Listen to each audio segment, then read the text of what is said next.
ইহার পর যেদিন তিনি দক্ষিণেশ্বরে উপস্থিত হইলেন, সেদিন রবিবার। কয়েকজন ভক্ত ঠাকুরের সম্মুখে বসিয়া কথাবার্তা বলিতেছিলেন। শ্রীরামকৃষ্ণ তাহাকে দেখিয়া সাদরে কহিলেন, বেশ হয়েছে তুমি এসেছ, পঞ্চবটীর দিকে যাও, সেখানে তারা চড়ুই ভাতি করছে। নরেনও এসেছে, গিয়ে তার সঙ্গে কথা বলো। পঞ্চবটীর নিকটে গিয়া তিনি দেখিলেন রাখাল সেখানে বসিয়া আছেন। এতদ্ব্যতীত অপরাপর যুবক ভক্তও রহিয়াছেন। নরেন্দ্রের গুণাবলী তিনি পূর্বেই শ্রবণ করিয়াছিলেন। আজ বাঞ্ছিত জনকে অতি নিকটে পাইয়া আনন্দে আত্মহারা হইলেন। শ্রীযুক্ত বলরাম বসু আপন শ্বশ্রুমাতাকে ইহার পূর্বেই শ্রীরামকৃষ্ণের সহিত পরিচয় করাইয়া দিয়াছিলেন। ভক্তিমতী মাতঙ্গিনী ঠাকুরানীর ঈশ্বর নির্ভরতার পরিচয় শ্রীরামকৃষ্ণ পূর্বেই পাইয়াছিলেন এবং ইষ্টলাভের জন্য তাহার অদেয় কিছুই নাই ইহা বুঝিতে পারিয়াছিলেন।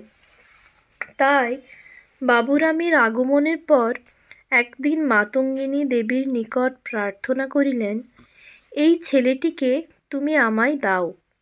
এই অদ্ভুত ও অপ্রত্যাশিত যাজ্ঞায় কিঞ্চিৎমাত্র বিচলিত না হইয়া মাতঙ্গিনী উত্তর দিলেন, বাবা, আপনার নিকট বাবুরাম থাকবে এ তো অতি সৌভাগ্যের কথা।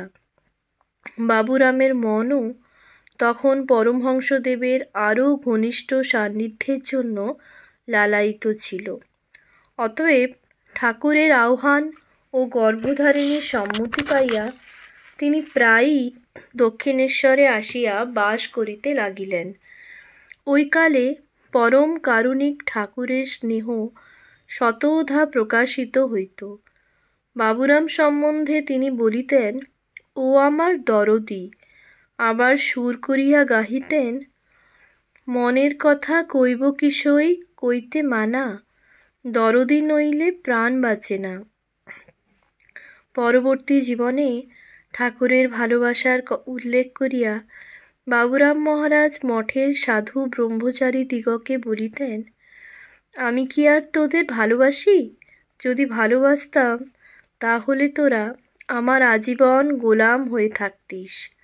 আহা, ঠাকুর আমাদের কত ভালোবাসতেন, তার শতাংশের 1/2ও আমরা তোদের ভালোবাসি না। কোনো দিন রাত্রে তাকে হাওয়া করতে করতে আমি ঘুমিয়ে পড়তুম। তিনি আমাকে তার মশারির ভেতর নিয়ে বিছানায় শুইয়ে দিতেন। আমি আপত্তি করতুম, কারণ তাঁর বিছানা আমার ব্যবহার করা কি ঠিক? তাতে তিনি বলতেন, বাইরে তোকে মশায় কামড়াবে, যখন দরকার হবে আমি জাগিয়ে দেব। বাবুরাম কলকাতা হইতে দীর্ঘকাল না ফিরিলে ঠাকুর অস্থির হইয়া পড়িতেন এবং তাহার জন্য ছুটিয়া দারুণ গ্রীষ্মকালেও কলকাতায় যাইতেন। এইরূপে 1885 খ্রিস্টাব্দের এক চৈত্রের দিনে বলরাম মন্দিরে আসিয়া বলিয়াছিলেন, বলে ফেলেছি 3টের সময় যাব, তাই আসছি, কিন্তু বড় ধূপ। ছোট নরেনের জন্য, বাবুরামের জন্য এলাম। কথামৃত 3য় ভাগ, 143 পৃষ্ঠা, অখণ্ড সংস্করণ, পৃষ্ঠা 785। বাবুরাম সম্বন্ধে ঠাকুর বলিতেন, নৈকস্য কুলীন, হাড় শুদ্ধ। ভাবমুখে তিনি দেখিয়াছিলেন বাবুরাম দেবী মূর্তি, গলায় হার, সখী সঙ্গে, আর বলিয়াছিলেন, ও স্বপ্নে কি পেয়েছে, ওর দেহ শুদ্ধ, একটু কিছু করলেই ওর হয়ে যাবে। কি জানো, দেহ রক্ষার অসুবিধা হচ্ছে, ও এসে থাকলে ভালো হয়। ওই অর্থাৎ কথামৃত 4র্থ ভাগ, 112 পৃষ্ঠা, অখণ্ড সংস্করণ, পৃষ্ঠা 460। আর একদিন বলিয়াছিলেন, কাল ভাবাবস্থায় এক পাশে থেকে পায়ে ব্যথা হয়েছিল, তাই বাবুরামকে নিয়ে যাই। দরদি। কথামৃত পৃষ্ঠা 152, অখণ্ড সংস্করণ পৃষ্ঠা 521। ভাবাবস্থায় ঠাকুর সকলের স্পর্শ সহ্য করিতে পারিতেন না।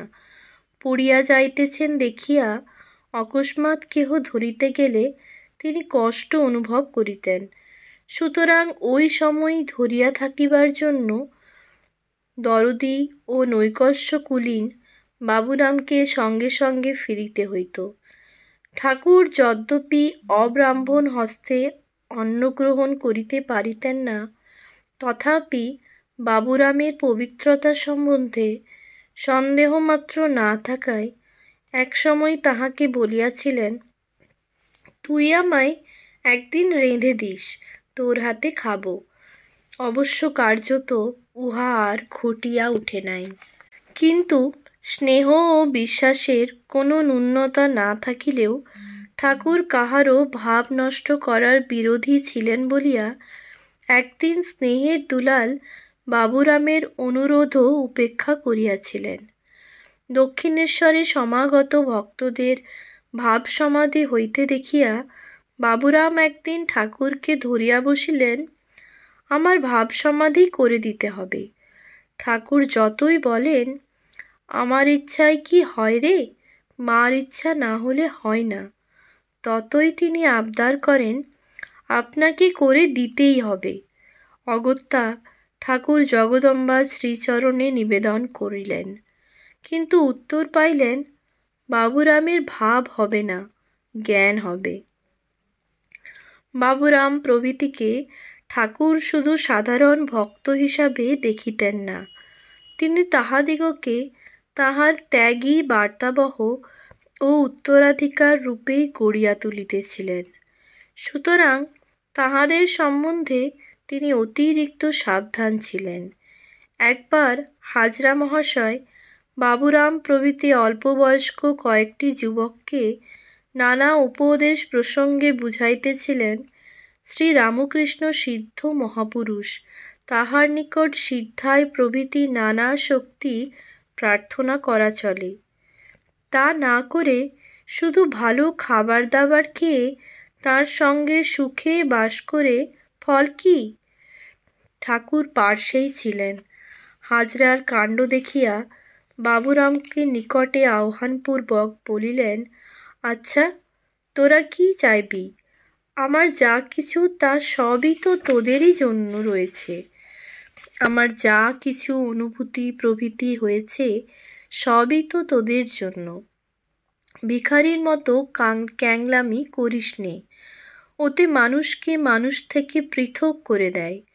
বরং আমার সঙ্গে তোদের সম্বন্ধ ভালো করে বুঝে নে এবং সমস্ত ধনের অধিকারী হবার চেষ্টা কর।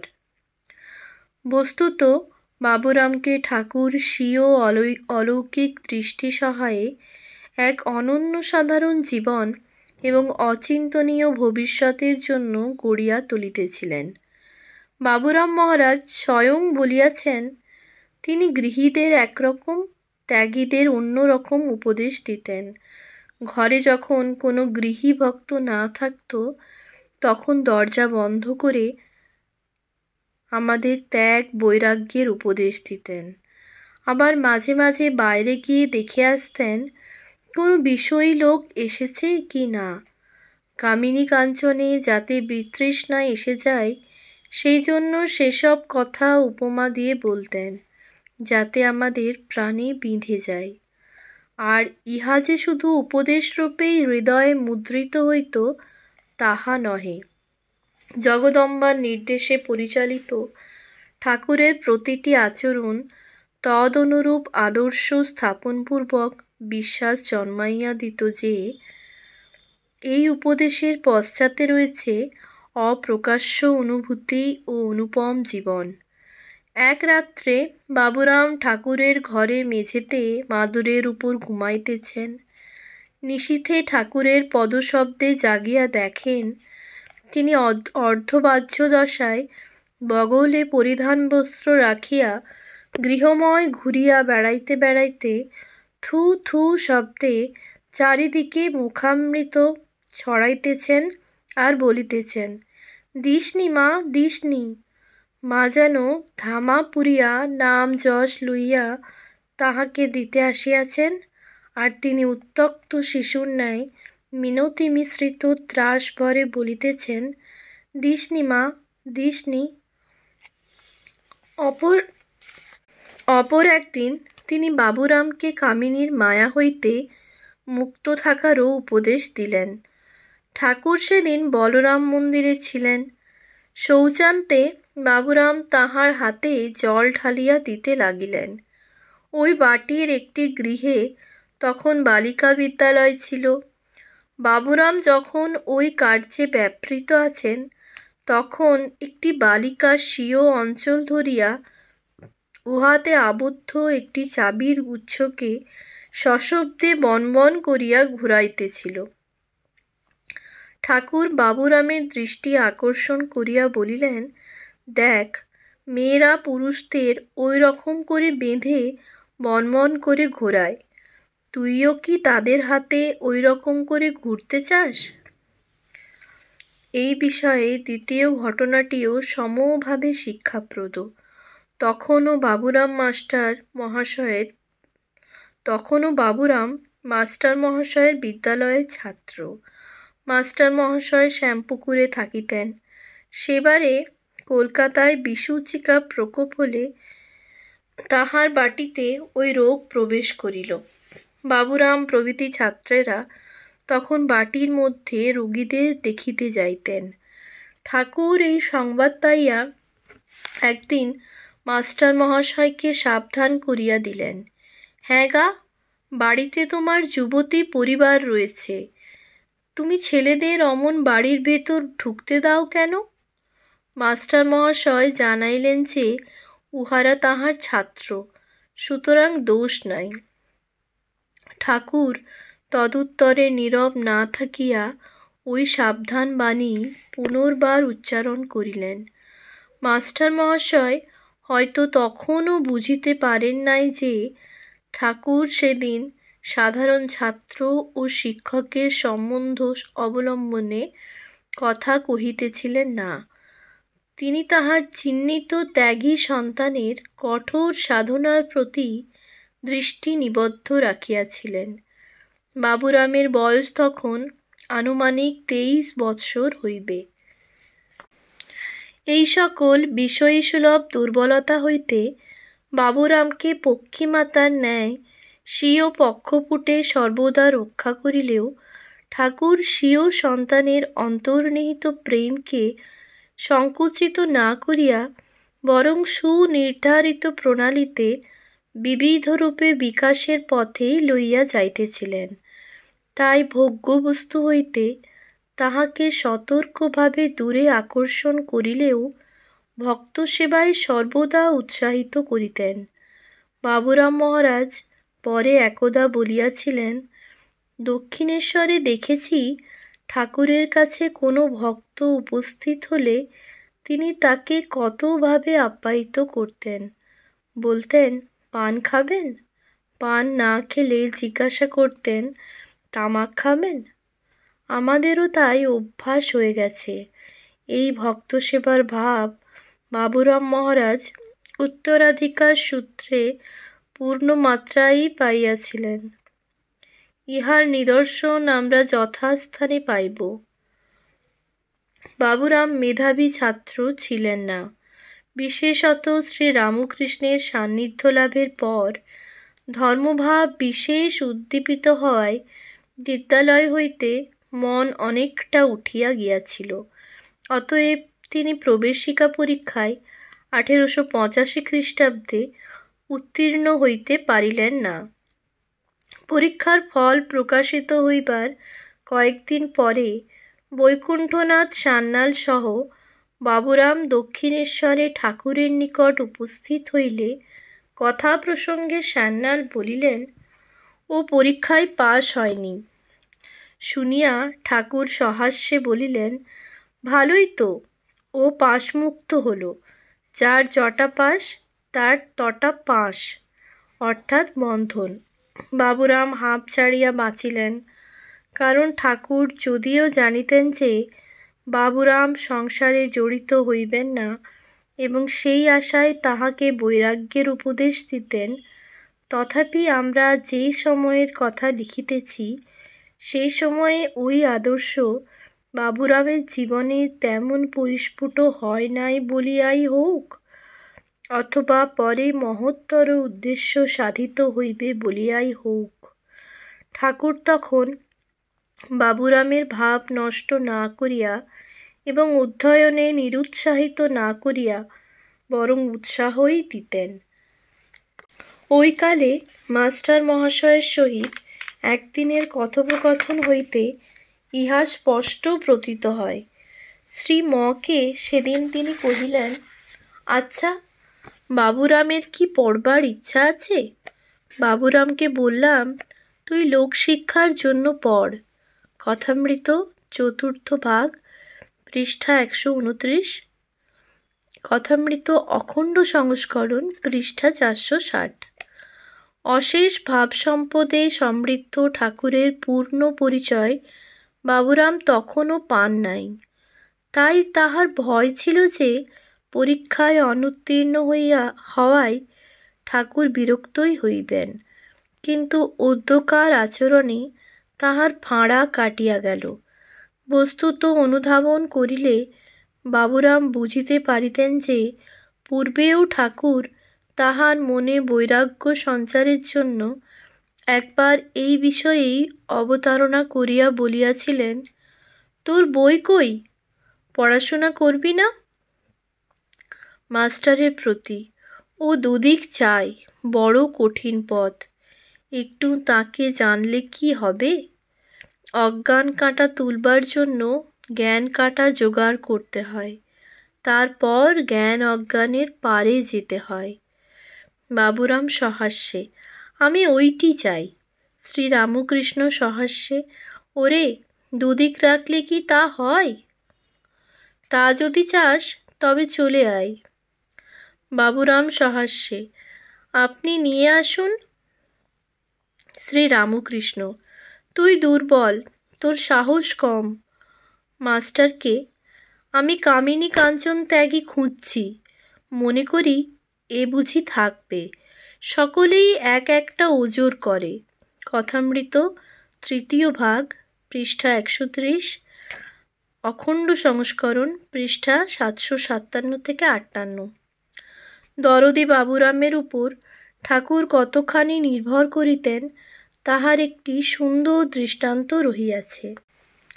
ঠাকুর একদিন চৈতন্যলীলা অভিনয় দেখিতে যাইবেন। বাবুরামকে সঙ্গে লইলেন এবং বলিলেন, দেখ, সেখানে সমাধিস্থ হয়ে পড়লে সবাই আমার দিকে চেয়ে থাকবে আর গোলমাল করে উঠবে।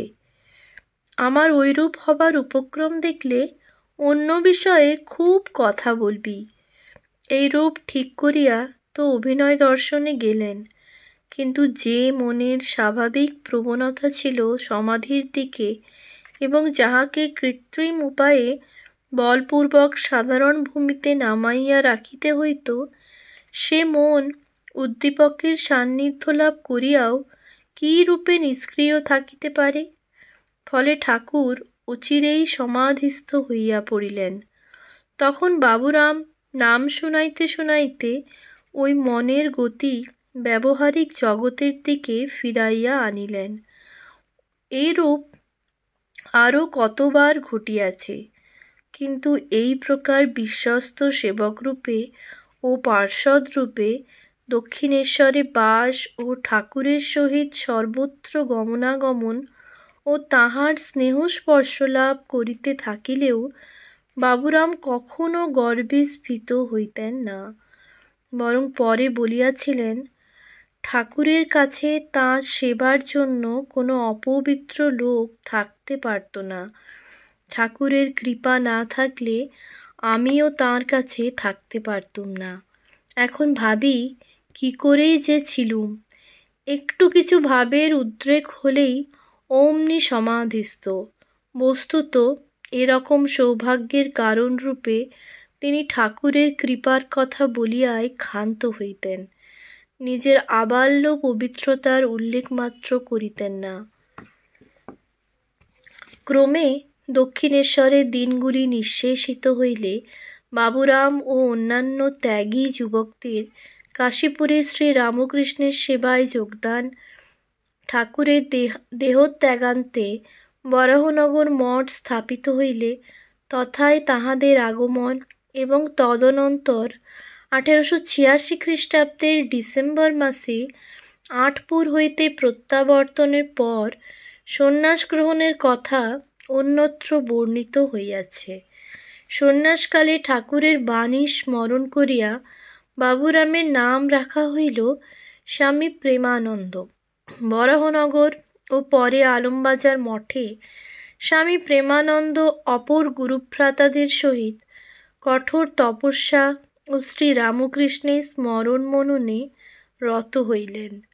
আলমবাজারে তিনি কিরূপ শ্রী রামকৃষ্ণময় হইয়া থাকিতেন তাহার কিঞ্চিৎ আভাস তাহাকে লিখিত স্বামী তুরীয়ানন্দের একখানি পত্রে 20-11-15 ইংরাজি পাওয়া যায়। তোমাতে প্রভু ভিন্ন কিছুর তো আর স্থান নাই। মনে পড়ে মঠের একদিনের কথা। সে সময় মঠ আলমবাজারে ছিল। তুমি কথার ছলে সেদিন দৃষ্ট সকল পদার্থ হইতেই প্রভু স্মৃতি জাগরিত করিতে লাগিলে। সেদিন দেখিয়াছিলাম যথা যথা দৃষ্টি যায় তথা কৃষ্ণ স্ফুরে। বর্ণে বর্ণে সত্য হইয়াছিল। এমন বস্তুটি দেখিলে না যাহা হইতে প্রভু স্মরণ না করিলে। তোমার মনে আছে কিনা জানি না, কিন্তু আমার উহা চিরদিনের জন্য হৃদয়ে বদ্ধমূল হইয়া আছে। সেদিন আমি বুঝিয়াছিলাম যে ইহারই নাম তাহাতে মগ্ন ডাইলিউট হইয়া যাওয়া। বরাহনগরের আর একটি দিব্য ভাবধারার পরিচয় স্বামী প্রেমানন্দের পত্রে পাই। তিনি লিখিয়াছেন, আমরা বরাহনগরের মঠে একসময়ে পরস্পর কেবল গুণ দেখতুম, কেহ কাহারও দোষ দেখতে পেতুম না। অশেষ কল্যাণ গুণাকর শ্রী ভগবানে যাহাদের মন সতত নিমগ্ন, তাহাদের এই প্রকার আচরণই স্বাভাবিক। ভগবৎ গুণাস্বাদন নিরত তাহারা দোষ দর্শন করিবেন কখন?